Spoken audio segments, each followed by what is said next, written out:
I work for a charity called Young Cumbria, and it's been around for about 75 years, and it's been quite an enterprising initiative in itself, but the austerity measures and the challenges that modern charities face, so basically we wanted to more formalise diversifying our income, and so a couple of years ago we set up a social enterprise, a company limited by guarantee called YC Enterprises, and with the goal really of taking some of the charitable functions that we were struggling to keep and get grants in for and get contracts in for that we've done historically, and we wanted to still do that work, so we decided to slowly shift that work into the enterprise.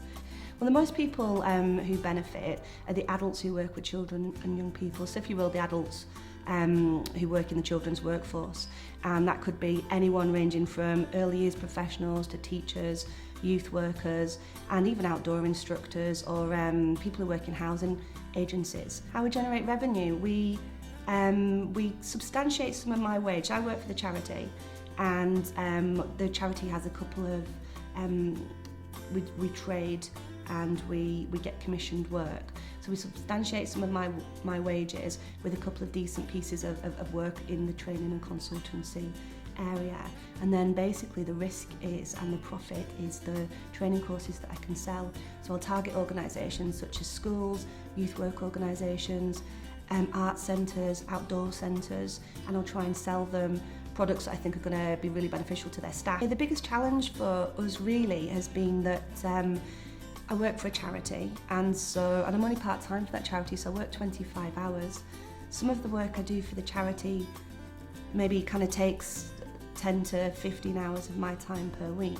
So I've got very limited time to invest in the business development of the enterprise. I think one of the challenges that I face is being quite isolated. I don't work with much direction, and when I'm trying to do enterprise and business development, I've felt that I don't really know enough, and so what I've done is, in order to counteract really the isolation, is I've tapped into local support mechanisms. So Cumbria's Social Enterprise Partnership was one, and I'm on a lot of online support services. One piece of free support I've had, it's been through a project called Big Cumbria, and that's organised by a company called Commendium, and they've just basically come and they've given me 4 or 5 free sessions on building a website. Now, I have not got the skills, and I am not technologically adept really, and I've not got the skills or confidence to do that myself. Moving forward, we'd really like to take a lot of the success we've had in Cumbria outside, so we want to start delivering safeguarding to youth groups outside of the county, into Yorkshire, the Peak District, Scotland and Wales. I think it would be not to rush into it, but also not to wait. Don't wait until you've got a really smart logo. Don't wait until your website is absolutely amazing and you've written a few blogs. Actually start organically, because some of the best success we've had is through word of mouth.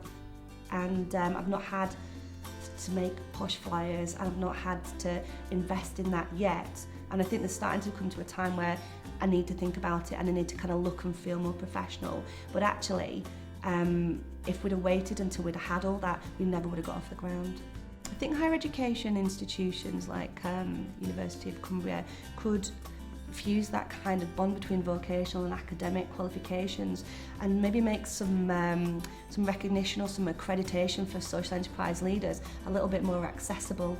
And so thinking of evening and weekend study with the kind of realisation that folk are already working flat out in the daytime.